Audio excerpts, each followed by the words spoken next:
A 4-year battle between a solitary dude and a giant car company has ended, but not before highlighting just how insane the Australian legal system actually is.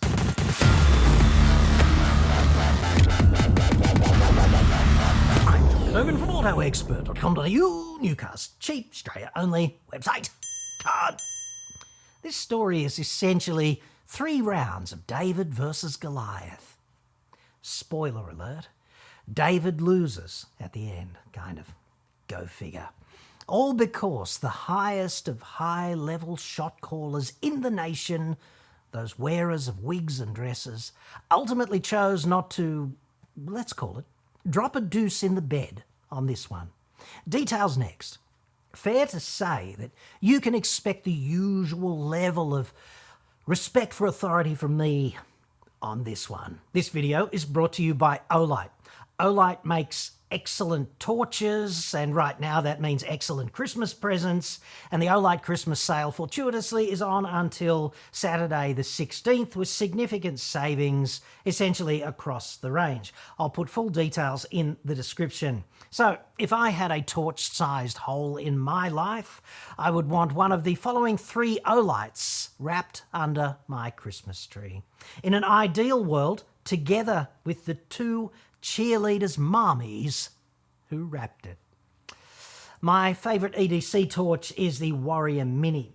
This is version 3 of the Warrior Mini. It's a pocket-friendly 1750 lumen powerhouse. It's in my pocket every day and under $100 right now. Normally sells for $130-ish. It's great for personal security, toughness, and overall practicality. A little something for the car now. The swivel, the base model of swivel, is under $40 right now. It's a work light and a torch with a magnetic base that's also a carabiner, and it swivels. Go figure. There's a bigger Swivel Pro for just over $70 and a larger, again, Swivel Pro Max that's just under $100 right now. Finally, the Marauder Mini. This has search and adventuring written all over it, this torch. There's a crazy bright center LED that is a 600-meter searchlight. First time I took this thing out at night, it literally blew my mind. It is that powerful. And then you just flick a toggle switch and it's a floodlight thanks to the ring of LEDs on the periphery. It's about $195 on sale now, which is $105 off. Olights are really well made and the packaging is awesome, dude. So it'll look like you spent more than you did for that special someone this Christmas. If you're scratching around for a present for someone you care about, why not give them something they'll carry and use every day?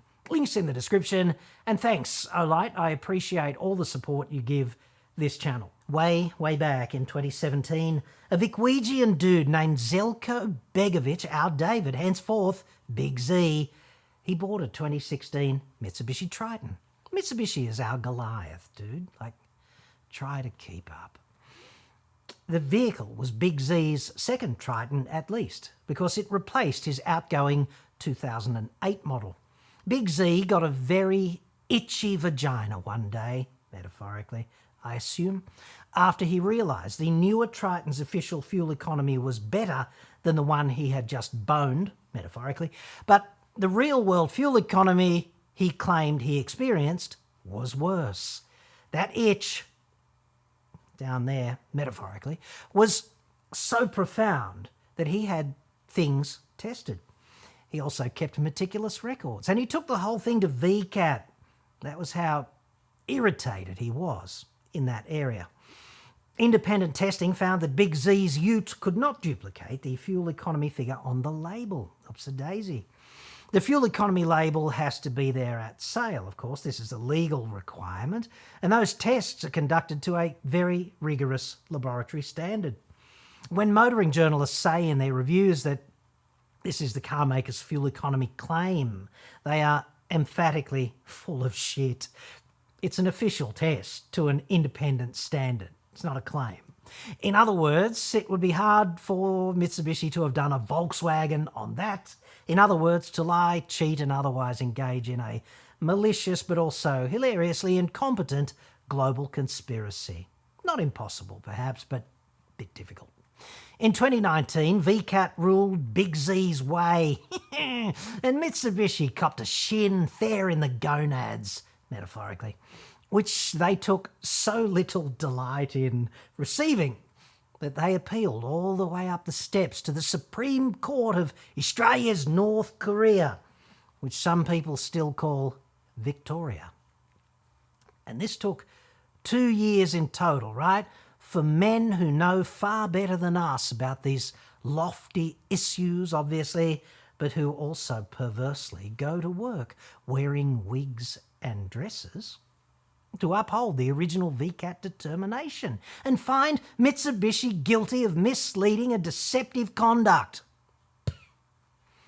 Let us pause momentarily and bask in the reassuring warmth of the breathtakingly blinding, paradoxical, fucking stupidity of this situation. Like, I've seen fucked up decisions before, dude, and this is up there. It is a cake taker. If you're a car maker, you are legally required to do official fuel economy testing to a laboratory standard that you don't have any control over.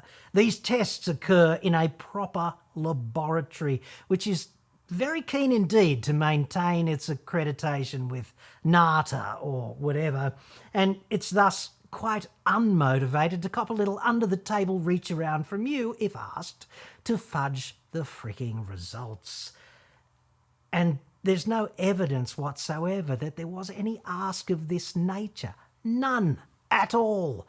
So you do this test at considerable cost, right, to a standard over which you have no control, and the results come back. You, the car maker, are essentially a freaking spectator. You print the legally mandated stickers and slap them inside the windscreen of every new Triton you sell. And you do not do this because you want to. You do it because it is illegal not to do it. If the sticker's not there, you are breaking the law.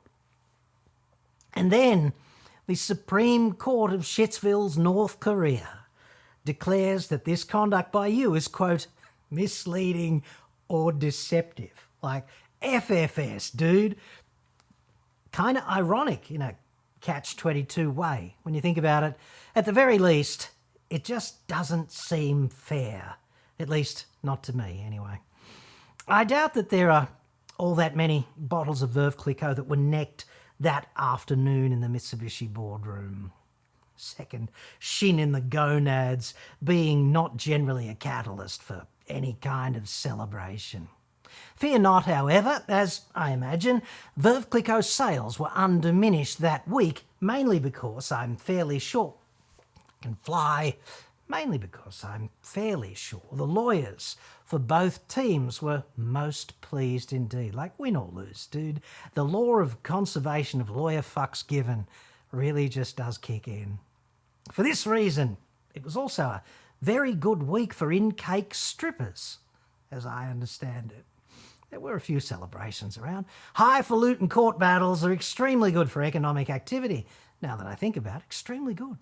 QC's useless kids go all the way through the most expensive private schools on the back of this kind of thing so that they can become, brickies labourers or something. In-cake strippers amass huge collections of latex outfits and designer handbags. It's freaking awesome, all because a guy was just irritated by his fuel consumption. I imagine at this point, like 2021, that the class action lawyers were circling like the sharks they are, gently caressing under the table the shady financiers of this kind of thing. There are actually investment companies that specialise in sniffing out a minimum of $50 million in collective damages to fund those class actions. It's so impossibly altruistic, standing up for the little guy. They're such selfless superheroes. If successful, all they do is hoover up the cream and leave a few crumbs on the table for the victims. So friggin' generous, so wonderfully choreographed. It's like watching a really good pimp in action at the top of his game. On the douchebag spectrum, they're in between, human traffickers and meth dealers. Personal opinion. No reference to individuals is made. So anyway, Mitsubishi is feeling rather bent over at this point. Pretty much the way you do when you buy a new car after you finish talking to the F&I guy and the Ming Mole.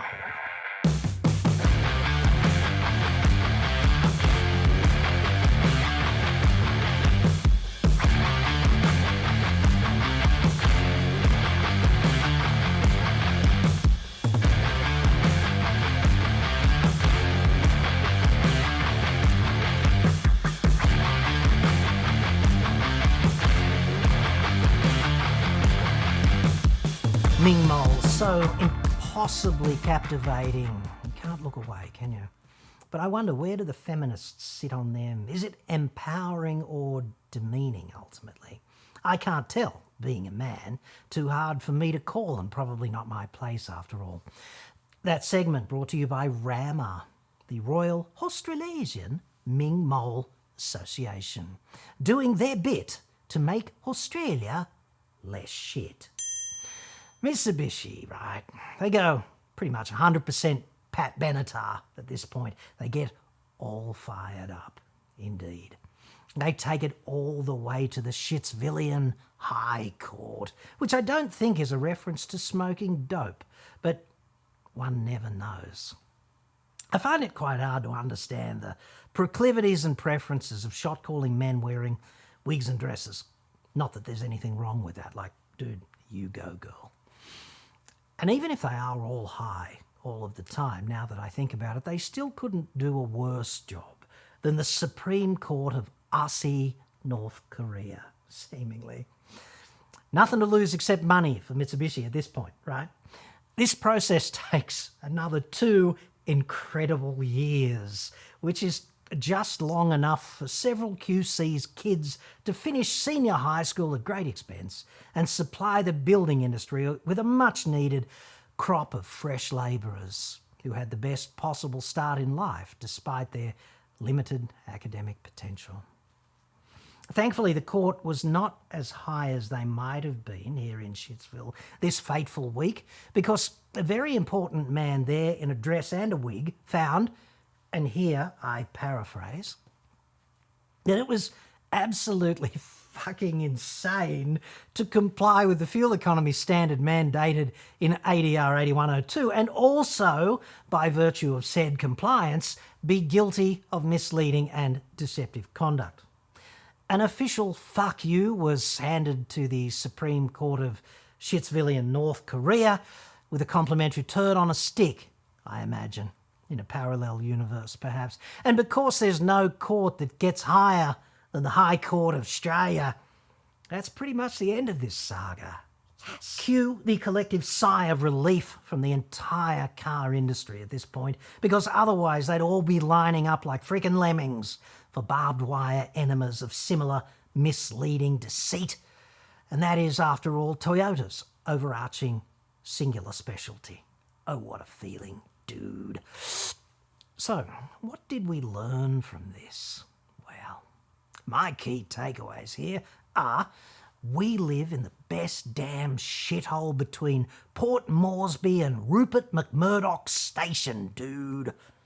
Right down there.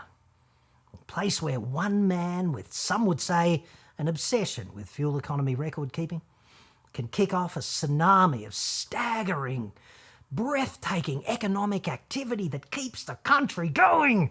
It sees pallets upon pallets of Veuve Clicquot being FedExed to various legal chambers up in the big end of town, win or lose, where high-class strippers and their demountable cakes, they get rushed across town in their Ubers from gig to gig to assist with celebrations and or commiserations, which are Same thing, essentially, if you're a lawyer, where a QC can make complex arguments before an even more important dude wearing an even better wig and a dress, who is best placed to examine the validity of those convoluted arguments and one day bask with his surgically enhanced third wife at the graduation of their barely competent children from the most expensive educational establishments in the land before waving them off, setting them free for their very first day fixing Rio on the building site. A country where the most highly educated men wearing wigs and dresses take 4 fucking years to sort out a simple question which the average dude like you or me could handle in 5 minutes competently in the topless beer garden with 3 fucking schooners on board, albeit without the same, wide-ranging national economic benefits.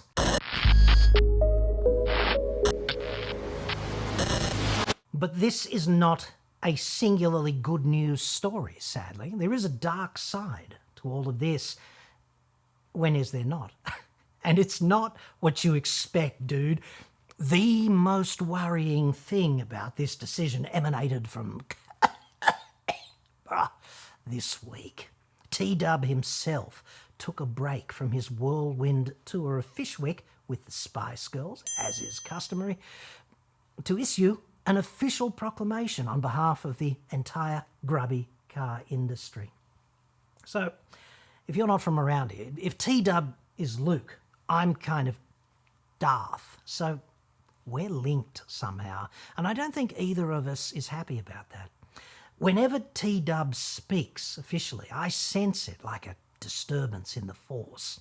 So if you're not a proper Jedi, it just feels kind of like when you know you're coming down with gastro and you're stuck in traffic. The judgment is a victory for common sense and backs in government-mandated fuel consumption labels. As the captain of the car industry's grubby little lobbying ocean liner, the SS Agenda, Mr. Dub does know rather a lot about backing this and that in. It's how they roll at the National Monument to the Death of Integrity, finding common ground with ministers and key staffers, etc., and then backing it in at that Goldilocks moment, when appropriate. A victory for common sense, unquote. This is very difficult for me, this statement. It's a funny old time, isn't it?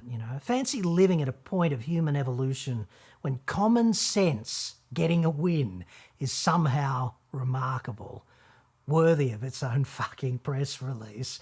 That shows you just how far we've come. And as someone with especially high standards, there are some words that I just never thought I would utter, like ever, not in my wildest dreams. For example, I can't possibly entertain you here on the boardroom table, Tiffany. And of course, it's hard for me to say this. It's so hard.